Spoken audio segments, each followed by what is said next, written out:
And she says, it's weird how that happens. You can easily fall into it again. Here's my critique. It's not weird. It's not weird. So many people I have encountered are not getting the necessary help that would allow them to begin to think about this pattern.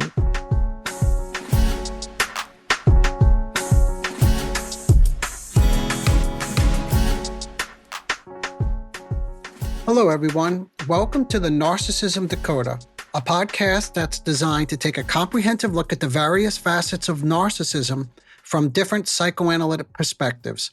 I'm your host, Dr. Anthony Mazzella. The title of today's episode is The Trauma Bond: How to Break the Addictive Cycle. Since I already described the horrible trauma bonding acts in the last episode on trauma bonding, my focus today is solely on the strategies that have helped one break free from the trauma bonding cycle.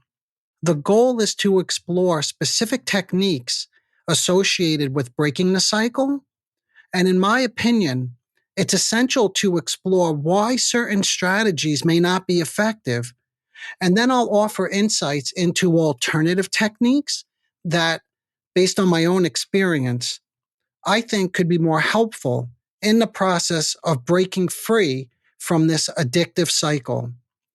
If you tuned into any of my previous episodes, you're aware that my perspective is always on the importance of having a theory in mind.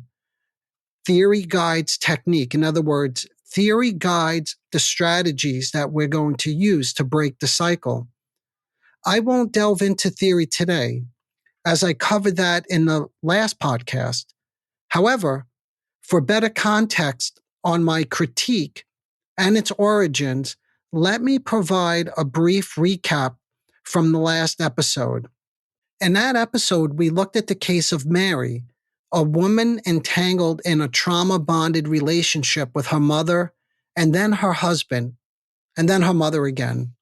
Our exploration served as an application or a demonstration of the theory that trauma-bonded relationships, in certain instances, this isn't always the case because remember, there are many different theories. But in this theory, what I was proposing is that the relationship acts as a defense against a lack of vitality in the early parent-child matrix.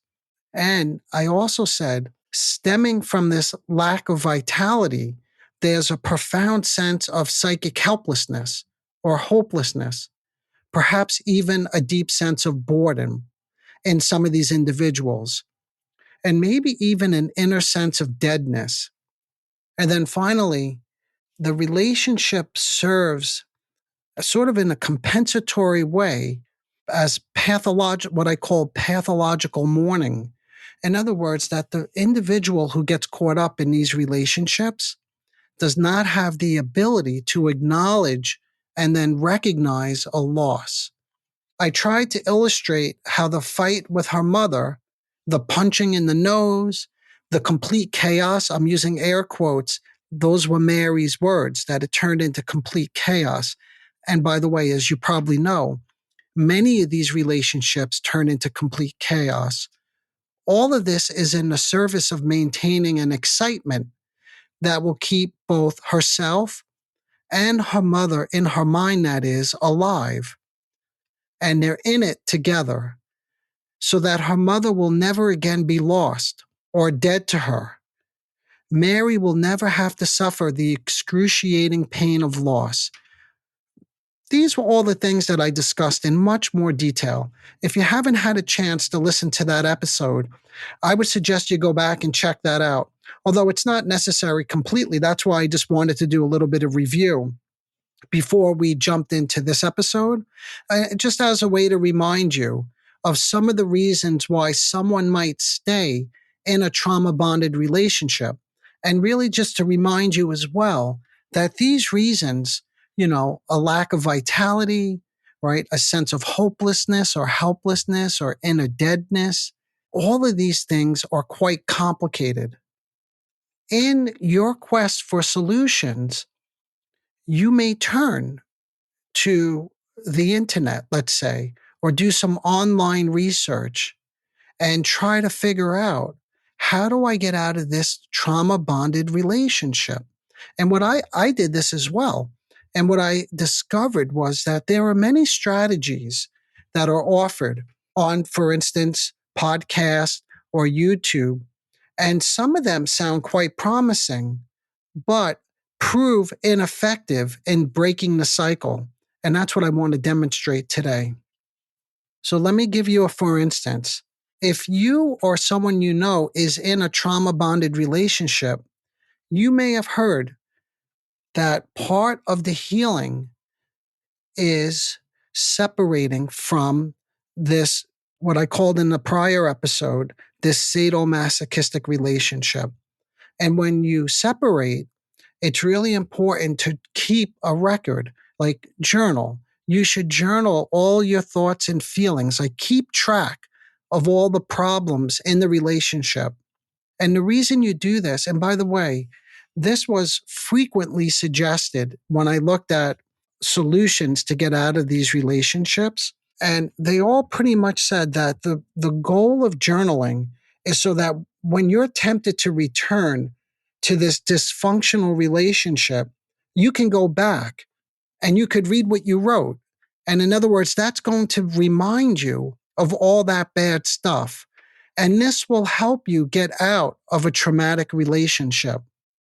Now, here's my critique of this in terms of why, from what I heard in following some of these cases, this is my critique in terms of why this does not work. Again, from the stories that I hear online, in my opinion, this suggestion to journal only accounts for one half of the story. It leaves out how addicted you feel to the excitement, the chaos, and pain. In other words, you're supposed to look back and say, look at how much pain I was in. And that's a reason I'm not going back. But it leaves out the possibility, according to the theory, that this is what's appealing to you, not consciously, but that you're addicted to this kind of chaos, right? Why though? Why would anybody be addicted to this kind of chaos? Because it patches over an inner and much more painful feeling of, every case varies, but what I mentioned earlier, boredom, inner deadness, a lack of vitality. In other words, if you have all this chaos in your life, you never have to face more painful and challenging feelings.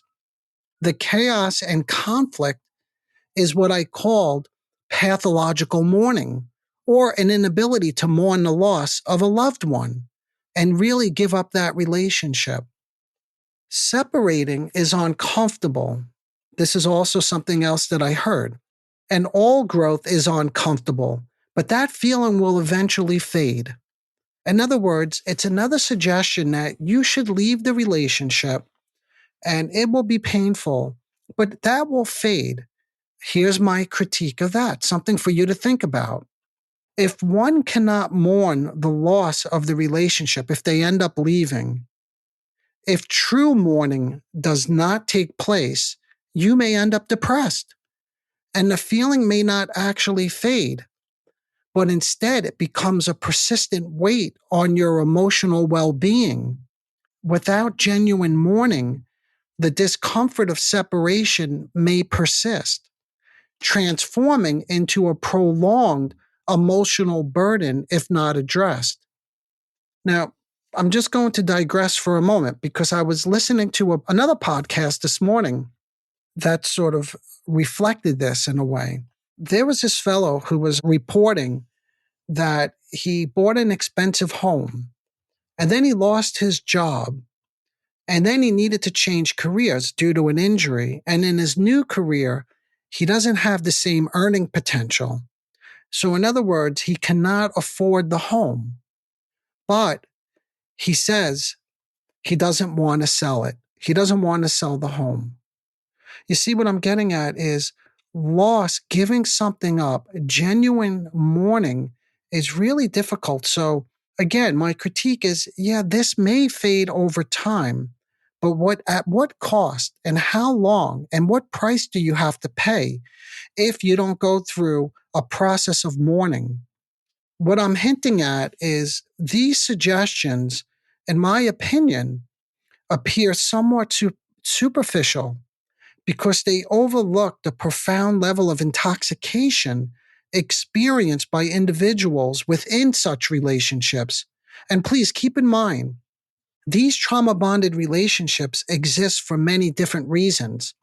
I just mentioned avoiding loss and intoxication, but there are other ways one can conceptualize this complicated dynamic. And that's the reason they're so hard to get out of. All of these suggestions on breaking the cycle fail to consider the necessity of this altered emotional state of mind that becomes so necessary to fend off deeper, painful feelings. For instance, picture what happens when one reunites with a loved one, right? A loved one who was lost. Think about yourself, for instance, and one of your prior losses.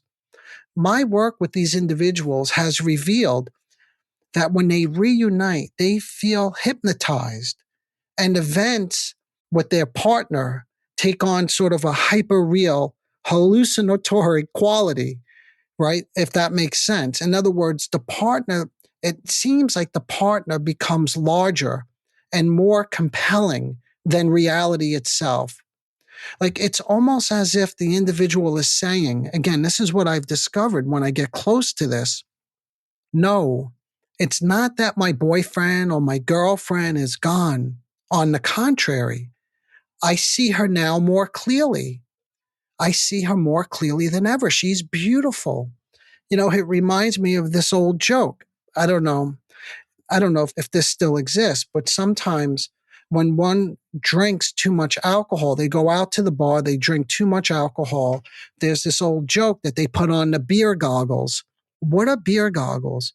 This is exactly what I'm describing is everybody becomes so much more appealing. And it's like these individuals, when they reunite with a lost loved one, have on these beer goggles, right? There's a sense of aliveness, right? That increases. And this is especially attractive, by the way, to people who already feel depressed, or in the case of parental non recognition, who have never really been seen because of an absent, a preoccupied, an alcoholic, or a narcissistic caregiver. When you never feel seen and there's this parental non recognition, this feeling of aliveness is far more addictive and appealing. Okay, let's explore more deeply now the nuances of these commonly suggested approaches and delve into a specific case of another trauma bonded example that I think vividly illustrates the suggestions that you frequently encounter when engaging in online research. So these are the things that you'll hear. In this scenario, there's a man seeking an exit from his trauma bonded relationship, and he turns to an online figure who, despite lacking professional credentials, positions herself as an expert in this field. Now, my strategy, you're going to see this as we go through this case, is the first order of business. And you may have heard me say this before if you listen to any of my prior episodes. When trying to help someone escape from this kind of relationship, is you need to always appreciate the subjectively useful component of the relationship. In other words, you must be able to comfortably and freely immerse yourself in your friends, your family member, your colleague, who's ever telling you that they're trapped in this kind of relationship. So I've said this many times. We could get into it now because we have a case and I could show you what this actually looks like. Okay. So this fellow says, when I pulled away, she wanted me back. I knew it was not healthy for me, but she would pull me back. She said, "You are the love of my life. I want to heal and grow together." So I took her back. The expert who's helping this fellow says, this is an avoidant attachment. This is what we call enmeshment.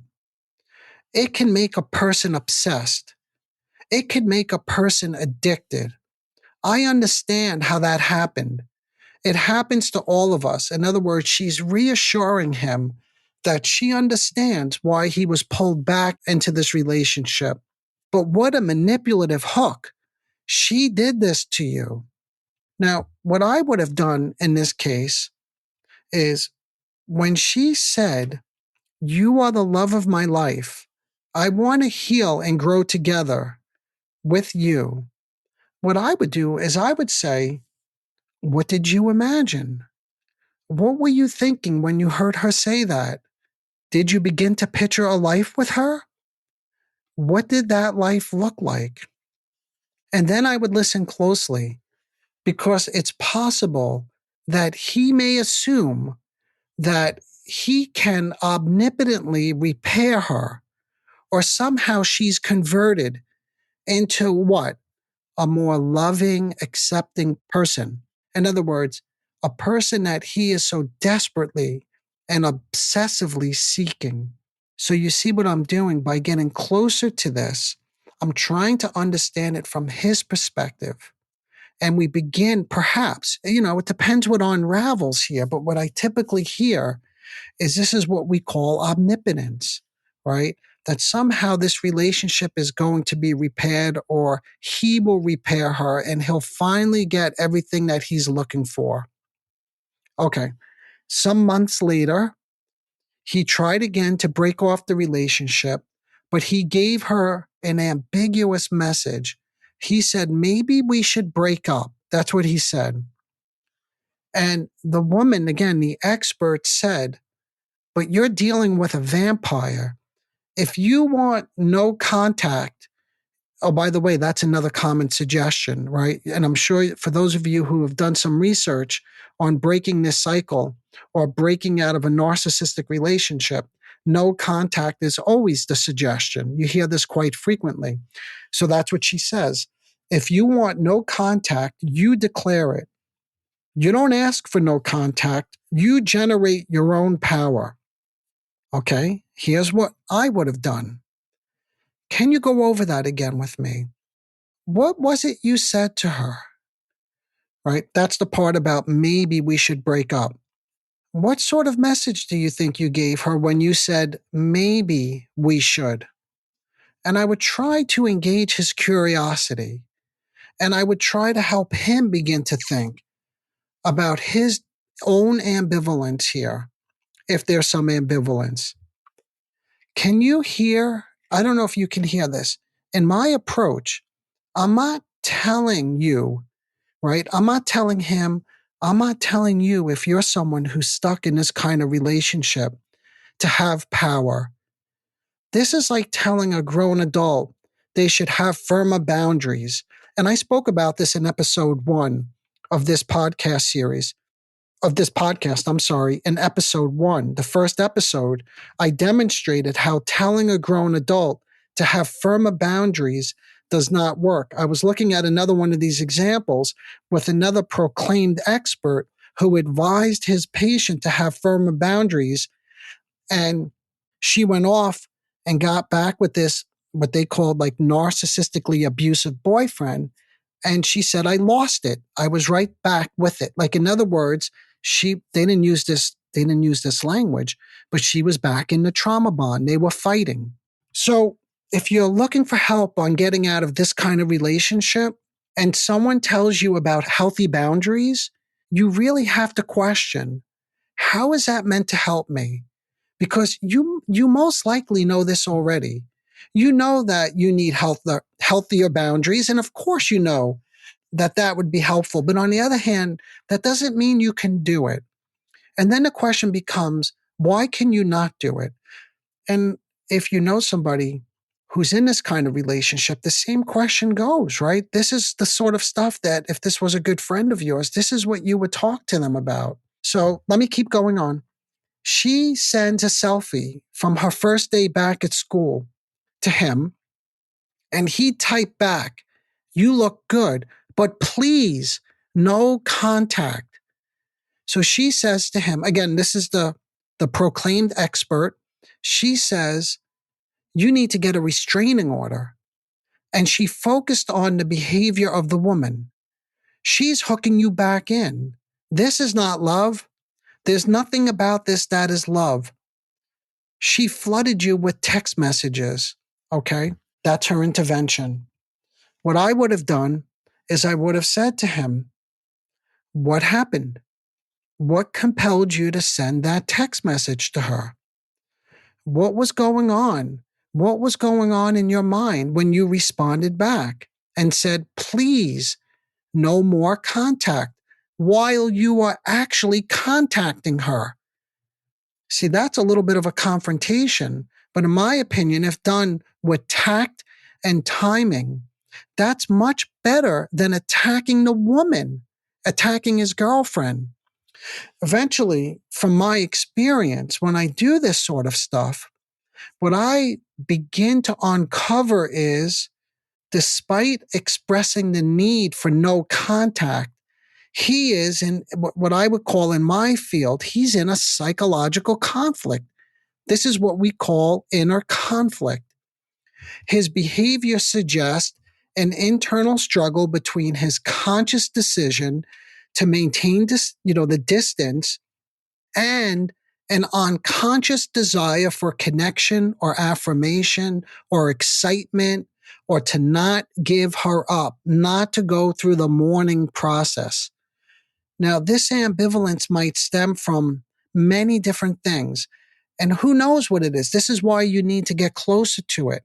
It could be unresolved emotional ties and a fear of fully disengaging, right? Disengaging from the relationship. And that's what I mentioned a moment ago. Like there's a reluctance to mourn a loss. So instead, we patch it over by getting back into the relationship. Okay, so he says, sometime later, I blocked her. And she, the professional woman, says to him, good job. My critique is, why not check in with him? How are you doing? What does it feel like without her? How are you managing?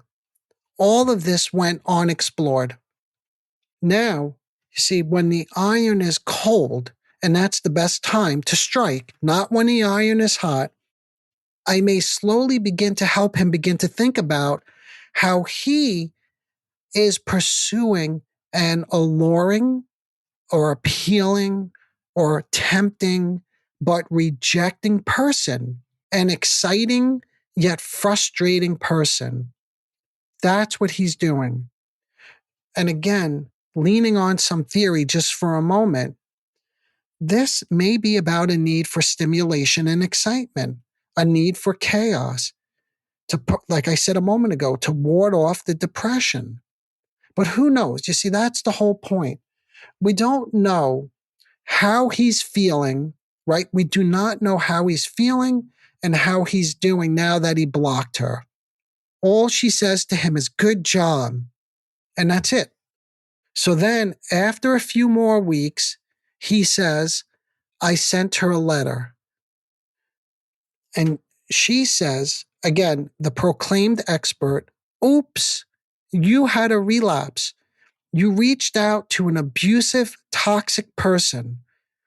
My critique: simply attacking this woman over and over is not going to help. Again, there's no attempt to help this fellow understand his own reunion fantasy. He sent her a letter. He's looking for a reunion. Or maybe now he's hooking her, or now he's hoovering her back in, right? It's some weeks later. She's on her own. They're separated, and he sends her a letter. Maybe this is an act of aggression, but none of this ever gets explored. Instead, it's okay. You're good. We all do this. That's a supportive approach? I don't know. Many people may like that. And maybe even as I'm saying this, if you're someone who's ever been in one of these relationships, you may be saying to yourself, Oh, that would feel good to get that kind of reassurance. But what I'm suggesting is you could see she keeps reassuring and attacking the other woman, and this fellow keeps going back in. Nothing is changing. So my critique of this is, what kind of intervention is that?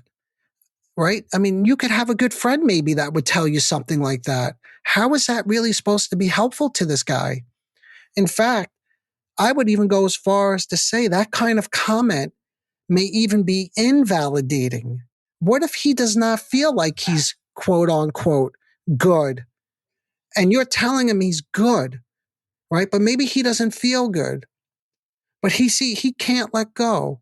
There's a need, it's compulsive. And the fantasy of love is experienced as potentially catastrophic. In other words, he's leading to a fear of something, and that's what we don't get to. We don't get to the fear. We don't know what's going on. Maybe there's an inner emptiness. Who knows? But with these kinds of interventions, and we see he keeps going back, that's a clue that something is not working. We're not helping him sort of think about this in a new way. In this example, this fellow tries harder to communicate to this proclaimed expert on breaking these cycles, but she had no interest in really getting to know and understand him or help him get to know himself and understand himself. He's trying harder to communicate to her because then she reports that he says, I want so badly to answer her text, right? So he's trying to let her know that he wants to talk about something. But instead, what she says is, you're having a romance with an idea. You're in love with that idea, like a fantasy. It's possible that you once had this woman, but right now you're just going on hope. So this is like a lecture, by the way, or I don't know, maybe education at best. This is something we read. If you just go look up trauma bonding, if you just listen to my last podcast, I talk about that's one of the criteria of the definition, the descriptive factors, right? Is that you have hope that things are going to change. And that's all she's telling him, is that you have hope. And then she goes on and she gives him a bit of a lecture, that I know how she treats you and it's unacceptable and it makes you angry. Again, my critique. She's now telling him how he feels to be with her. She's not inquiring, but you notice that she does bring in the anger that I mentioned already. I mentioned it a moment ago when I said perhaps he's hoovering her, right? That he is angry. And maybe, but let me say, but again, she touches on the anger, which I think is helpful, but immediately her focus turns to, she comes in like a tornado and she wrecked your life. So she's back to the same thing. She's blaming the woman. And it's so common. If you look at the social media content, this is the number one, I say probably the number one intervention is always blame the other person. Blame the malignant narcissist who's manipulating you. But here, as I hope you're beginning to get the sense, this is far more complicated. And in fact, this fellow may actually be hoovering her back in. So maybe he's the tornado. Maybe he's wrecking her life. Anyway, the self-proclaimed expert says, if it happens once, it increases the odds that it will happen again. In other words, if you go back into this relationship, you're most likely to go back again. And she says, it's weird how that happens. You can easily fall into it again. Here's my critique. It's not weird. It's not weird. So many people I have encountered are not getting the necessary help that would allow them to begin to think about this pattern. Let me say that again. Many of the people that I have encountered online and doing my research and listening to these stories, and even in the emails that I've been receiving since I've been doing this podcast, and my YouTube channel and in my YouTube channel, I'm getting responses as well from my videos. This is not weird. If you can't really think about your behavior, or talk about what keeps you locked into this kind of relationship. It will happen again and again and again, like it did with Mary in the prior episode on trauma bonding. And with this fellow, as he went back and forth, on again, off again. And that's what happens in these relationships, on again, off again, hot and cold. So she finally, we're just about done, because then she says, I teach these techniques to release the thoughts about the decisions you make in your life because you deserve love. So she wants you to hire her and take her course. And I'm not suggesting that you should not take a course. I see a lot of these also offered online, but do your due diligence. If you or somebody you know is stuck in this kind of relationship and you're going to take a seminar or a course or do some kind of retreat, please make sure that you go to somebody who is licensed in this field, that they are licensed to practice therapy, that they have some postgraduate training.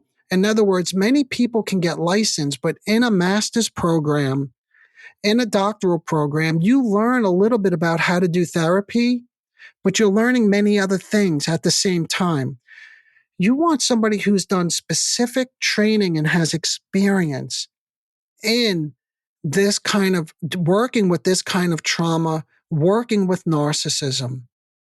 Okay, so what I just tried to demonstrate, what has to happen from my perspective for any real change to occur, that's what I'm trying to demonstrate to you. So if you or someone you know is in this kind of relationship, I hope I made it clear that you need to work through much earlier feelings of loss. The goal is for you to appreciate multiple perspectives on this relationship, this trauma bonded sadomasochistic relationship. Like, for instance, what sort of message do you think that you sent her when you told her she looked good? But we need to have no contact. That's looking at it from a different perspective. Like, what message am I sending? In other words, what am I doing here? What's my goal? Instead of mourning and instead of separation, right, through painful detachment and symbolic internalization, we find repeated attempts at reunion with a caregiver of pain, frustration, and excitement. In other words, let me break that down. Instead of mourning a loss from what was most likely a very traumatic early relationship with a caregiver, instead we go back. That's the cycle of abuse. That's the cycle of the trauma bonding relationship.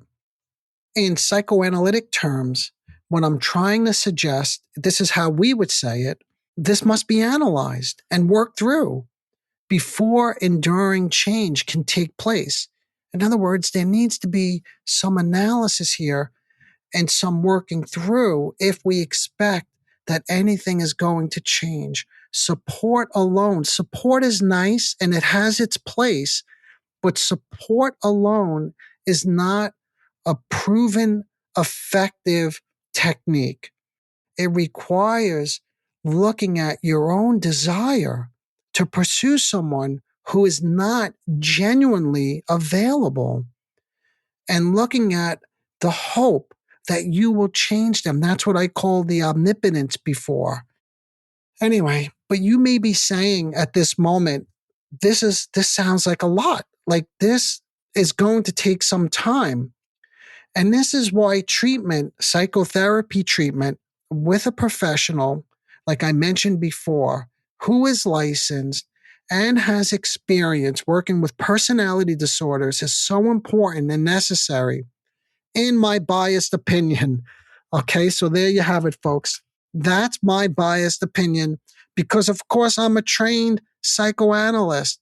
But on the other hand, the tools and strategies that I was suggesting as I went through my critique is what I found to be helpful. And by the way, it's not just that I have found this to be helpful in my practice, the research supports this too. These are empirically supported techniques. There's research on this, that these things work. They lead to change. Anyway, listen, I know I can keep going, But unfortunately, we have to stop here for today. But as always, if there's anything that I said that was confusing, I encourage you to reach out. Send me an email. Let me know how I confused you. Let me know any questions you have.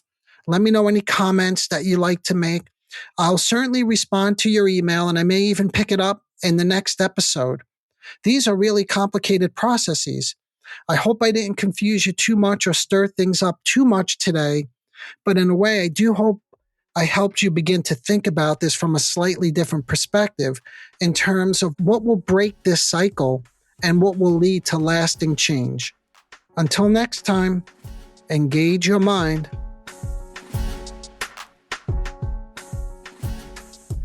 Disclaimer alert. The Narcissism Decoder podcast is provided for general information purposes only. The content presented in this podcast is not intended to diagnose, treat, or cure any psychological condition related to narcissism. The content on this podcast should not be considered a substitute for professional medical advice, diagnosis, or treatment. For specific advice pertaining to narcissism or any other psychological condition, you could reach me directly. I am an experienced mental health practitioner who is always taking on new patients. If you would just like a consultation, I can do that too.